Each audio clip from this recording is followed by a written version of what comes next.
विश्व एक परिवार है और फिर चाहे योग हो या गीत संगीत, यह विश्व को जोड़ता है। उल्लेखनीय है कि 21 जून अंतर्राष्ट्रीय योग दिवस तो है ही, साथ ही अंतर्राष्ट्रीय संगीत दिवस भी है। बिल्कुल सही आपने कहा। और अभी जो विश्व एक परिवार है बात कही गई, हमारे तो परंपरा में हमेशा से कहा गया वसुदेव कुटुंबकम, यानी पूरे विश्व को हम अपना परिवार मानते हैं। और जब हम बात करते हैं माननीय प्रधानमंत्री श्री नरेंद्र मोदी जी की, तो उन्हें तो पूरा विश्व युग पुरुष के रूप में, युग दृष्टा के रूप में सम्मान करता है। उनको सुनने के लिए सदा सदा सब लोग उत्सुक रहते हैं। हमारा सौभाग्य है कि माननीय प्रधानमंत्री जी इस समय हमारे साथ हैं। हम उनसे निवेदन करेंगे संबोधन के लिए। नमस्कार, आप सभी को 7वें अंतर्राष्ट्रीय योग दिवस की बहुत बहुत शुभकामनाएं। आज जब पूरा विश्व कोरोना महामारी का मुकाबला कर रहा है, तो योग उम्मीद की एक किरण भी बना हुआ है। 2 वर्ष से दुनिया भर के देशों में और भारत में भले ही बड़ा सार्वजनिक कार्यक्रम आयोजित नहीं हुआ हो, लेकिन योग दिवस के प्रति उत्साह जरा भी कम नहीं हुआ है। कोरोना के बावजूद इस बार की योग दिवस की थीम योगा फॉर वेलनेस ने करोड़ों लोगों में योग के प्रति उत्साह को और भी बढ़ाया है। मैं आज योग दिवस पर ये कामना करता हूं कि हर देश, हर समाज और हर व्यक्ति स्वस्थ हो, सब एक साथ मिलकर एक दूसरे की ताकत बने। साथियों, हमारे ऋषियों मुनियों ने योग के लिए समत्वम योग उच्यते ये परिभाषा दी थी। उन्होंने सुख दुख में समान रहने, संयम को एक तरह से योग का पैरामीटर बनाया था। आज इस वैश्विक त्रासदी में योग ने इसे साबित करके दिखाया है। कोरोना के इन 1.5 वर्षों में भारत समेत कितने ही देशों ने बड़े संकट का सामना किया है। साथियों, दुनिया के अधिकांश देशों के लिए योग दिवस को उनका सदियों पुराना सांस्कृतिक पर्व नहीं है। इस मुश्किल समय में, इतनी परेशानी में लोग इसे आसानी से भूल सकते थे, इसकी उपेक्षा कर सकते थे, लेकिन इसके विपरीत लोगों में योग का उत्साह और बढ़ा है, योग से प्रेम बढ़ा है। पिछले 1.5 सालों में दुनिया के कोने कोने में लाखों नए योग साधक बने हैं। योग का जो पहला पर्याय संयम और अनुशासन को कहा गया है, सब उसे अपने जीवन में उतारने का प्रयास भी कर रहे हैं। साथियों, जब कोरोना के अदृश्य वायरस से और इस अदृश्य वायरस ने दुनिया में जब दस्तक दी थी, तब कोई भी देश साधनों से, सामर्थ्य से और मानसिक अवस्था से इसके लिए तैयार नहीं था। हम सभी ने देखा है कि ऐसे कठिन समय में योग आत्मबल का एक बड़ा माध्यम बना।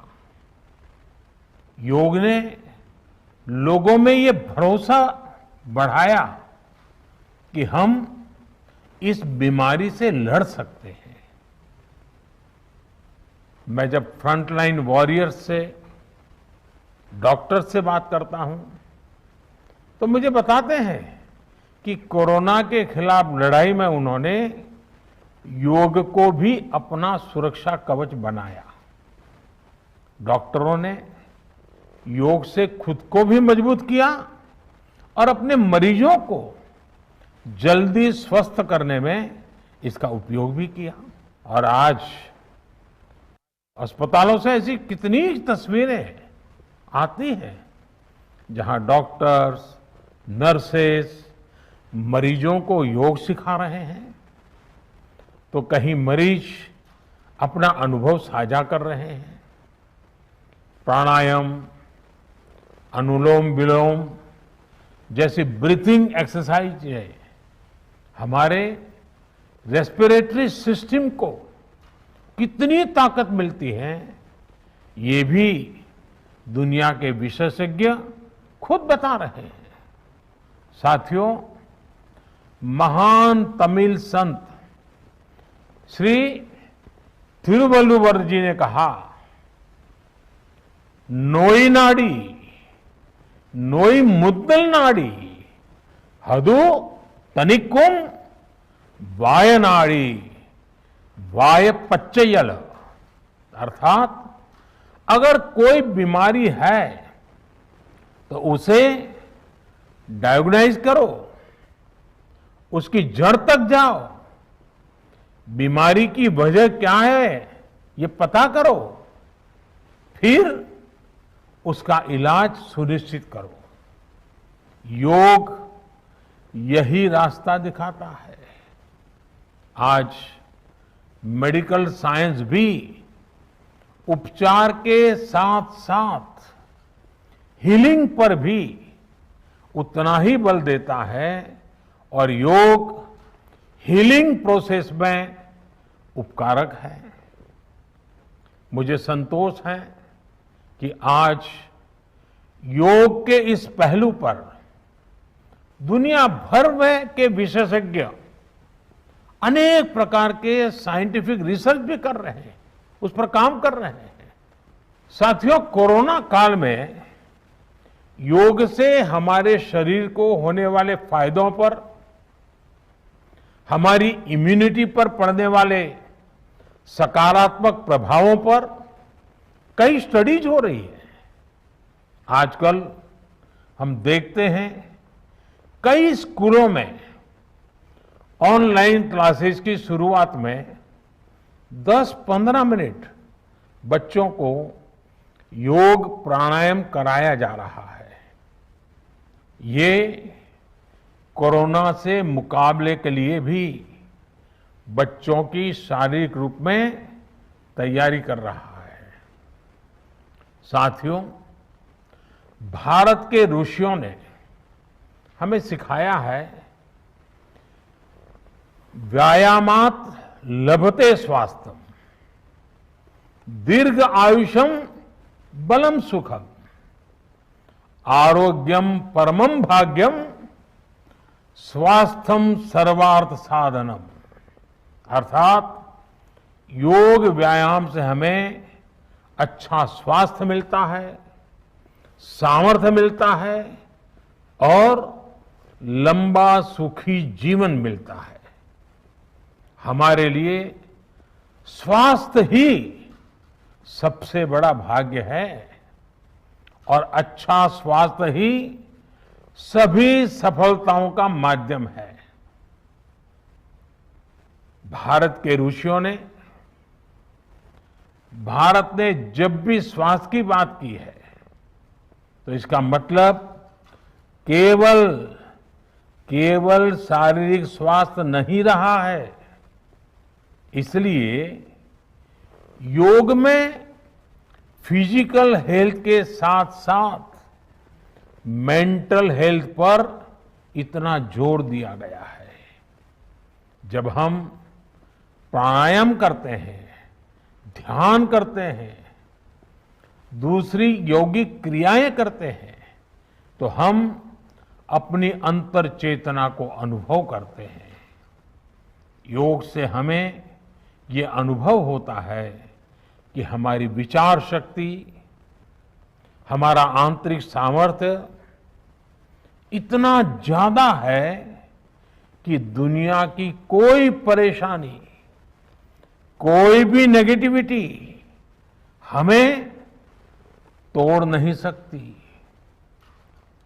योग हमें स्ट्रेस से स्ट्रेंथ की ओर और नेगेटिविटी से क्रिएटिविटी का रास्ता दिखाता है। योग हमें अवसाद से उमंग और प्रमाद से प्रसाद तक ले जाता है। Friends, yoga tells us that so many problems might be out there, but we have infinite solutions within ourselves. We are the biggest source of energy in our universe. We do not realize this energy because of the many divisions that exist. At times, the lives of people exist in silos. These divisions reflect in the overall personality as well. The shift from silo to union is yoga. A proven way to experience a realization of oneness is yoga. I am reminded of the words of the great Gurudev Tagore, who said, and I quote, "The meaning of our self is not to be found in its separateness from God and others, but in the ceaseless realization of yoga of union," unquote.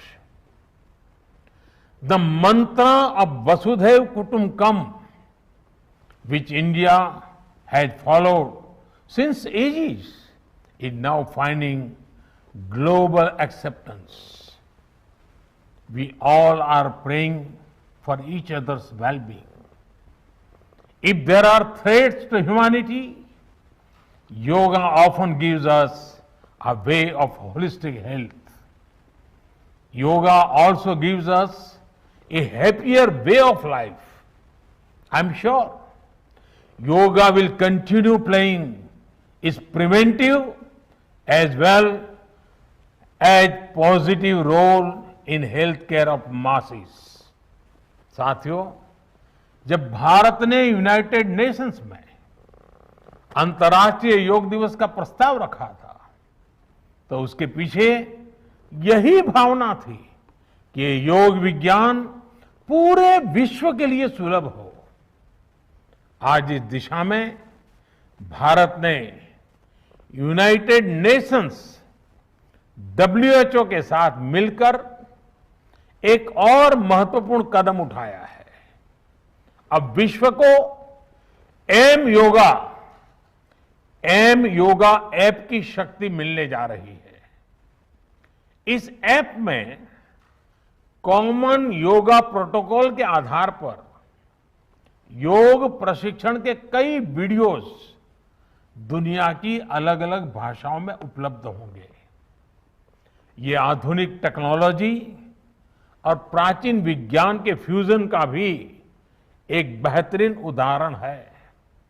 मुझे पूरा विश्वास है M yoga app योग का विस्तार दुनिया भर में करने और वन वर्ल्ड वन हेल्थ के प्रयासों को सफल बनाने में बड़ी भूमिका निभाएगा। साथियों, गीता में कहा गया है, तम विद्या दुख संयोग वियोगम योग संगीतम, अर्थात दुखों से वियोग को, मुक्ति को ही योग कहते हैं। सबको साथ लेकर चलने वाली मानवता की ये योग यात्रा हमें ऐसे ही अनवरत आगे बढ़ानी है। चाहे कोई भी स्थान हो, कोई भी परिस्थिति हो, कोई भी आयु हो, हर एक के लिए योग के पास कोई न कोई समाधान जरूर है। आज विश्व में योग के प्रति जिज्ञासा रखने वालों की संख्या बहुत बढ़ रही है। देश विदेश में योग प्रतिष्ठानों की संख्या में भी वृद्धि हो रही है। ऐसे में योग का जो मूलभूत तत्व ज्ञान है, मूलभूत सिद्धांत है, उसको कायम रखते हुए योग जन जन तक पहुंचे, अविरत पहुंचे, निरंतर पहुंचे, ये कार्य आवश्यक है। और ये कार्य योग से जुड़े लोगों को, योग के आचार्यों को, योग के प्रचारकों को साथ मिलकर करना चाहिए। हमें खुद भी योग का संकल्प लेना है और अपनों को भी इस संकल्प से जोड़ना है। योग से सहयोग तक का ये मंत्र हमें एक नए भविष्य का मार्ग दिखाएगा, मानवता को सशक्त करेगा। इन्हीं शुभकामनाओं के साथ आज अंतर्राष्ट्रीय योग दिवस पर पूरी मानव जात को, आप सभी को बहुत बहुत शुभकामनाएं, बहुत बहुत धन्यवाद।